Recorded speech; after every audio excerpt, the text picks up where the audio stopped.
Lesson 2. Why meditate? We really spend most of our lives learning how to live.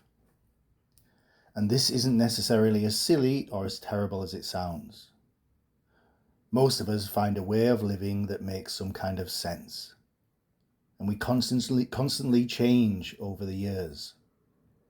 If you're lucky, you'll discover that you can live more or less the way you want, when you want. But even if you are lucky, you'll find that it's possible to want the wrong things, to waste your time and attention, in a way, on things that don't really matter. And even if you are lucky, happiness can be surprisingly hard to find. And if you do find it, hard to keep it. Most of us live with a certain feeling of dissatisfaction most of the time. It's like we're putting our real happiness on hold until something particular happens, like you get a new job, or that relationship that you really want to be in, or that car, or that house, or that holiday that you're saving for. We seem to be putting our happiness off until we get those things. So why meditate? The basic reason is quite simple. The quality of your mind determines the quality of your life. The happiness and suffering, no matter how extreme, are things that happen in the mind. The mind depends upon the body, of course, and the body upon the world. But everything good or bad that happens in your life must appear in your mind to matter. And this fact offers lots of opportunities to make the best of bad situations. Because changing how you respond to the world is often as good as changing the world. Of course, you can try to change the world. You can try to get everyone around you to behave exactly as you want. You can try to never get sick or injured. And you can try to keep your favourite possessions from getting damaged or lost.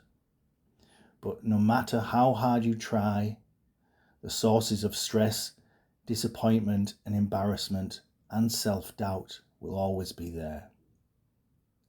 But happily, there's another game to play. And not everyone knows about it, and most people don't do it. Rather than trying to change the world and each moment in it, there is another door open to you. You can look more closely at what you're doing with your own mind and actually respond to life in ways that produce less suffering for yourself and for those around you, especially people you're close to. When we're lost in thought, which is most of the time, there are certain things we tend not to notice about our minds. For example, every thought or feeling you've ever had up until this moment, every thought or feeling, good and bad, has already happened and is now gone. The anger that you felt yesterday or a year ago isn't here anymore.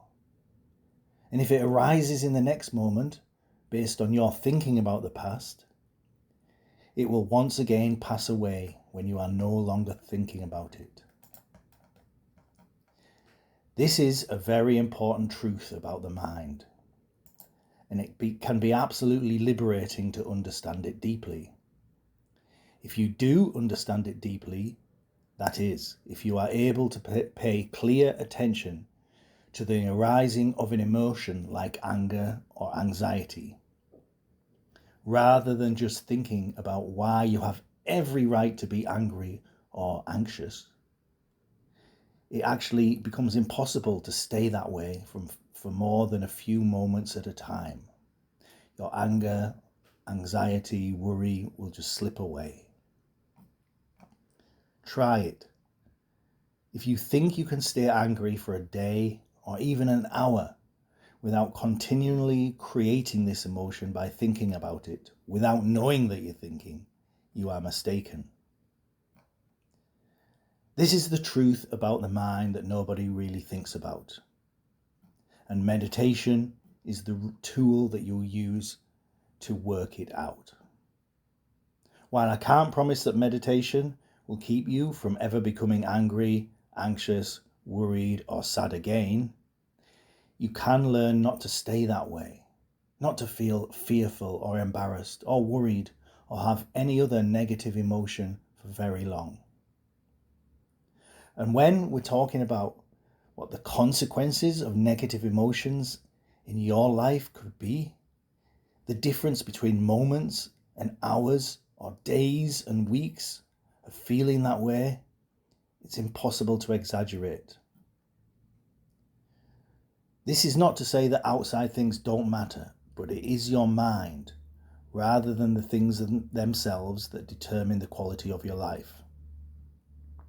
Some people can be content in the middle of real problems and danger, while other people are miserable despite having all the luck in the world. The practice that allows us to break this habit of being lost in thought and simply become aware of our experience in the moment is generally known as mindfulness.